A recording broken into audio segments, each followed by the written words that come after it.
Coach, just talk a little about this weekend. Two teams you're familiar with, but not in the Big Ten, to come to Huff Hall this weekend. Yeah, well, I think it's two teams we've been familiar with that. We've seen a lot of in the last few years. We saw Louisville in the spring. We've seen Cincinnati 3 times in the last 2 years. Know the coaches very well. It's gonna feel like a Big Ten weekend because it's a Friday, Saturday, almost like a home weekend, and that's the reason why we like the Big Ten Big East Challenge and why the idea first formulated and why we're executing it, and it's good competition. I like the challenges they present. Cincinnati and Louisville run a very different system, both offensively and defensively. Both have great athletes. Both play great volleyball. I think it's great preparation for us for the Big Ten.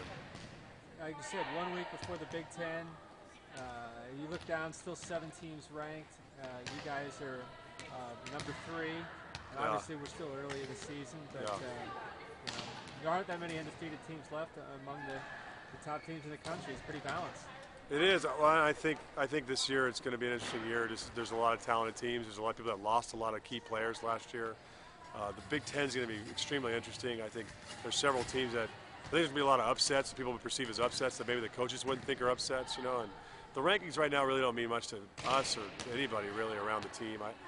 I'm probably not to most people in the country. I think that's more for fans than for recruiting and media, all that kind of stuff. And so for us, it's more like we're just trying to be the best team we can at this time of year and trying to figure out our systems and play at a high level. We'll get a couple questions from fans. Jack from Champaign wants to know a little bit about the middles. They had a great weekend, and if their progress will impact how your offense runs the rest of the year.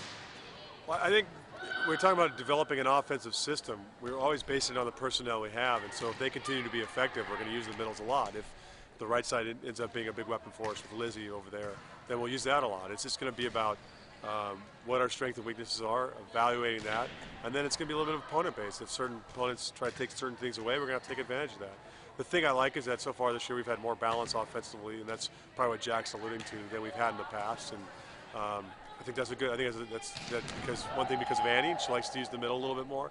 Another thing because our middles have worked real hard. Aaron Johnson's worked real hard to be offensive and still is working hard, and so is Annie. They're trying to be complete volleyball players, and it's exciting to see that. And then Terrence from Lindenhurst wants to talk about breaking down film from the opponents. What are some of the things that you look at?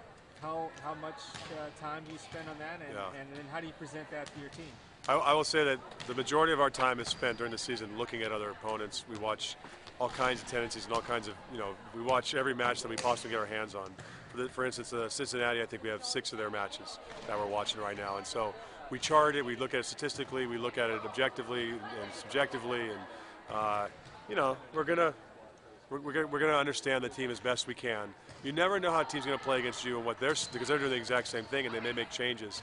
And so we have a starting plan every weekend based on what we see on tape and those tendencies, and then we have to adjust as the match goes on.